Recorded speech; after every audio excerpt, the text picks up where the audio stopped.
Okay. You got one up there and one up here. Now there isn't buttons at all four corners. It's just buttons. This one button operates both jacks back here in the back. That one operates both jacks in the front. So if you have some unevenness, you're going to have to put some shims underneath it. Yeah, Okay. these are not intended to level the trailer. Right. Okay. To stabilize it. Right. Level it first and then you run these out. Okay. You rock it back and forth. Okay. It's not unusual when you lower these that you see one leg coming out first, and then once that one touches, then the other one comes. Okay.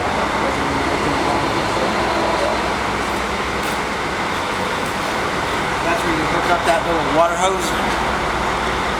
The little sprayer. Little sprayer. Right, connects okay. to that. All right. Then you have your city water connection.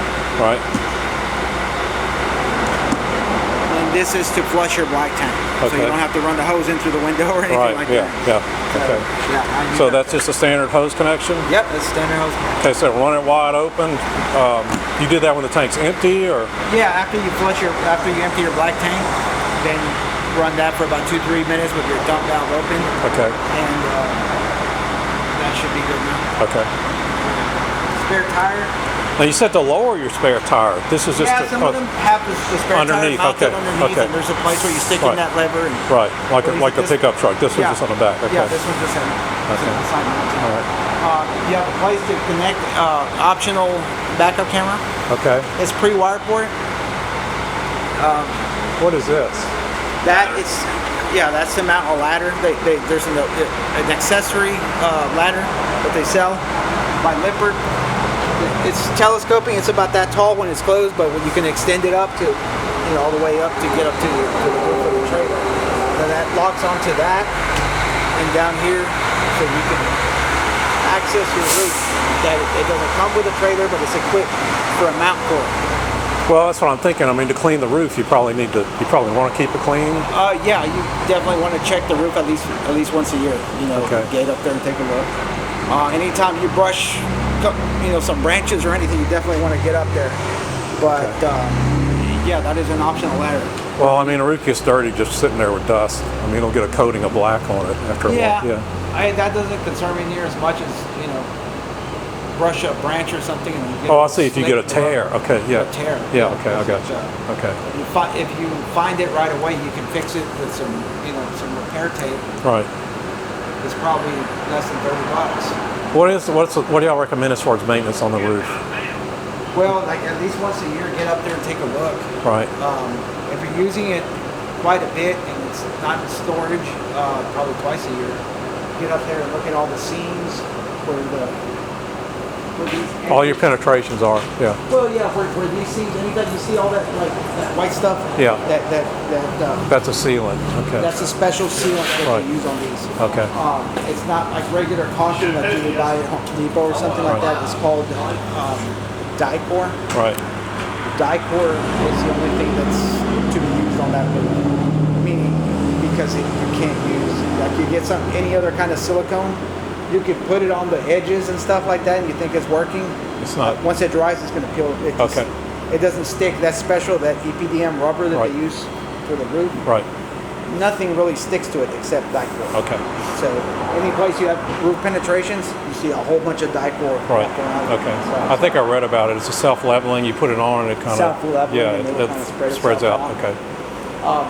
But yeah, it's important to only use that. Okay. They do sell some roof repair tape. It's probably about that wide. So let's say you go camping, you brush it across a tree, you get up there and take a look, and you put a little cut in there. You can tape it up with a roof repair tape that's made for that kind of material. And that will prevent water from coming in, because if you leave that alone like that, a year later it's going to rot out all the wood that's across the top, and all of a sudden it's turned into a $10,000 repair. Right. So, yeah, but at least once a year, get out there and take a look. All right. And have some roof repair tape. Apologize for all this mess. We just got a bunch of stuff shipped in, and they just Okay. So this comes with it. This that comes with disconnects. it. That's your shore power cord. It's got a twist lock. How long is this? This is 25 feet. Okay. Okay, now you have inputs there. So we talked about the satellite. If you're feeding, or I'm sorry, not satellite, cable, free cable into it, this is where you would feed it in, right there. Right. Satellite's different. I think. Satellite's different. It's got a separate port to feed in Okay. satellite if you want to do like a portable satellite. So on the TV on the inside, I have to make another connection to the TV on the inside, or just turn off the amplifier that you showed me. That button with the red light, that's an amplifier. No, you don't have to make a separate. You would feed it in through here, Yeah, and if you're feeding cable in through here, then turn off that button on the inside. but they had another coax connection for satellite in there. Right, and that was altogether separate. That's Okay. independent. Oh, that of would be to this put one. your tuner box in there. That's where you connect Okay. your DirecTV box Right, or okay, Dish Network okay, box. all right. And this is where you would connect your tripod with your Okay, I got portable you. dish. All right. And then there's the where you connect your dump hoses. Okay. You have the black valve that I see it's on the left. Yeah. Their color. Okay, and then gray and black. The gray okay. one is right here. Right. Always do the black first and then the gray. All right. Make sure All right. your hose is properly connected. Okay. Nice and snug all the way, locked in. Because if that hose blows off of there, you're going to have a environmental disaster on your hands. Okay. Moving on from there, you slide out here. That's where it seals up against All right. the trailer when it's Right. closed. It's got a sweep seal. If it's raining outside, that sweep seal acts like it's like kind of like a wiper blade to wipe the water that's accumulated When you on close the top it, and on the okay. sides. Just keep in mind that it's not going to get all the water. So once it's closed, you're probably, sometimes people think they have water leaks, and so like there's a bunch of water here inside my trailer, and So you could actually go in and wipe it down if you wanted to. yeah, the nice thing about it is that when this is closed, that roof right there is about this high. So you can usually reach in I'll there with grab a like rag. like a beach towel and just Yeah. like drag it across Okay. the top, and Okay. that'll minimize how much water spillage you have Okay. there All right. and stuff. But yeah, just be aware that if it's been raining and you close your slide, you're going to get some water inside. Okay, so that brings up two more questions. So as far as cleanup, like we usually mop, when we had can you wet mop this floor? Okay, I Yeah. heard it was like tongue and groove plywood or something like that. Okay. No, Okay. you can. As a matter of fact, that's what we use when we clean them. Okay, So- yeah, that's the best way to clean a floor. Yeah, Yeah, the Swiffers, my wife goes, no. I mean, I said, no, get a mop. Yeah. Swiffers don't, they just kind of smear it around. As Yeah. far as maintaining these seals, I've seen they have sprays and stuff. Do you They need have that often? They, or? they have sprays to keep that seal moist and pliable. After you do that, it might be a good idea. A lot of people like to use kind of like a baby powder on a rag and just wipe it, and that keeps this when it's cold, kind of cool like mornings like we had today. This thing tends to stick on this. And I've seen it before. I've had it happen to me where you open the slide and you hear a tearing sound, and it's So it actually pulled the seal and out. parts of this seal have torn away and stayed stuck on here. That's an extreme case. It doesn't usually happen that way, but I've seen it happen before. Okay. And that's usually slides that have been neglected for a long time. They'll never put any kind of spray, never nothing. It just Okay. But even though, so when you treat it with the spray, let it air dry, or at least if it feels tacky, wipe it down. Let it air dry a little Yeah, bit, and yeah, then okay. come back with some talcum powder or Okay. something. All right. These little things that you'll see on the sides of the slide, those are supposed to be there. Those help keep that sweep seal pointed in the right direction Okay. when it's closing. So, All right. just go watch your step here.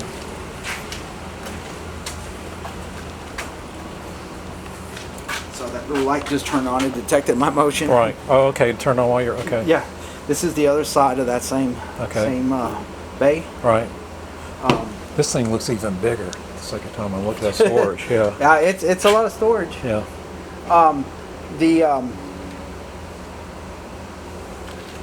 Just the other side of that storage, you have a connection for a solar panel. Like, Okay. let's say you want to add an additional solar panel, like one that mounts on a tripod. Yeah.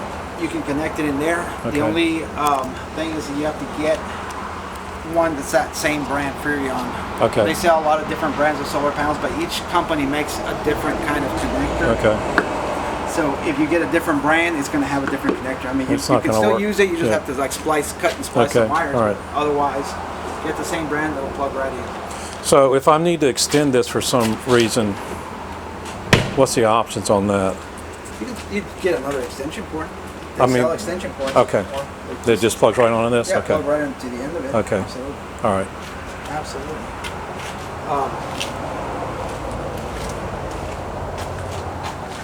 Battery. These are the little lights that are indicated on that control panel where it says cap lights. That's these lights here. Right. Propane. You've got 2 tanks. Right. See this little indicator here? You can flip it this way or you can flip it this way. Whichever way it's pointing to is the tank that you're feeding off of. Okay. Currently we're feeding off of this tank. Right. So this one's open and this one should be closed. Yeah, that Okay. one's closed. All right. And these are 20-pound standard, just the regular 20-pound tanks. Regular Okay. 20-pound tanks. And then obviously you got to take off that wing nut when you're going to remove this cover in the tanks to get one refilled. Okay.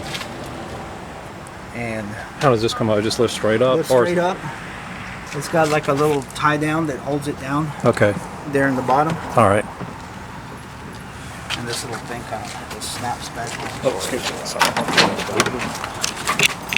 And these things, You said does this need to be tied to something, it looks like? yeah, it has like a little Well, plus bungee cord or something. It's broken anyway. It's going to have to probably be tied across the top. Well, I'm wondering if it'll ride like this without coming off. No, on it the has pilot. to have it's got a bunch, well.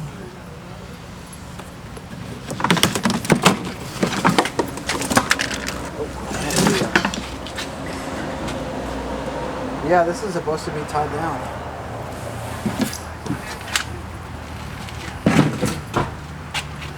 The little plastic tabs, which they look like they're going to break anyway. But Yeah. Let's see the cord. They have a bungee cord that goes from one end to the other. it looks like it broke off. Yeah, I think they need to replace that. I'll tell. Well, them. it just I would rather see something go all the way across the top because that little thing looks like it's going to because it already snapped on Yeah. the other side. Well, I don't think they have anything else that goes. I mean, this is the one that we use on all the Yeah. that come factory in all the trailers. Oh, okay. All They right. come with a little strap. I mean, I don't usually see them like that torn, but obviously some happened to this one. Okay. I'll tell them they got to replace that and they need to get started on this hitch. They should have been out here by Right. now. Yeah, I'll tell them to do something about this Okay. this cover. But yeah. Okay, so the brakes, or we pretty much cover everything on the trailer. Looks like we're going all the way around. So I think I called Chris. Do I need a brake controller on this or not? Yes, for sure.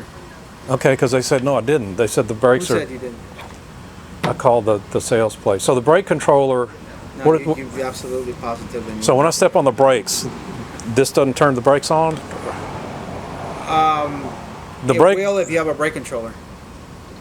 Yeah, the truck itself doesn't have any communication. No, it's a matter of fact. I looked in the manual under the kick panel. It's got a plug where you can plug in a brake controller. So. Oh, so you don't have a brake controller? Well, this has this Toyota has a towing package, but I don't think it has a towing built-in. package is not equal to a I know. brake controller. Yeah, because when I looked in the Towing package means it comes with that hitch. yeah, And it's got that connector there. and it's got coolers on the transmission and oil Right. coolers and all that other It's kind of got stuff. a lot of accessories Right. to make it useful for towing, but it does not have the most important part, which is the actual brake. And what does that do? The brake controller. The brake controller is the item that actually operates the brakes on the trailer. Okay. That's the brains behind the activating on Okay. off.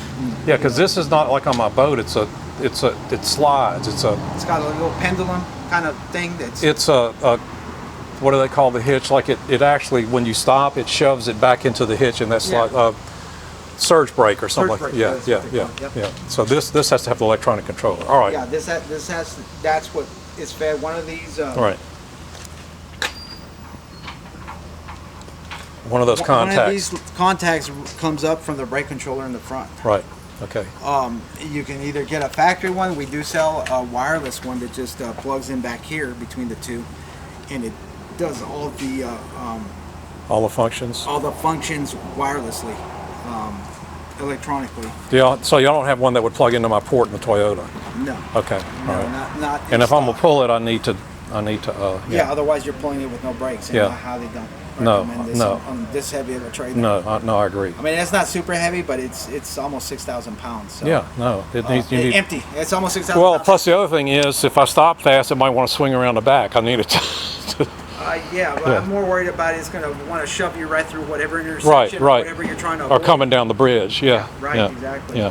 So, yeah, we have a good wireless one that basically plugs in between this cord and your truck. Okay, And then okay. You have to download an app to set it up the first That's time. easy. And Okay, and yeah. it works off of Okay. the app. All right. It would do exactly what it's supposed to do. Okay. But like I said, I mean, I guess if you have to take it somewhere for just a short distance,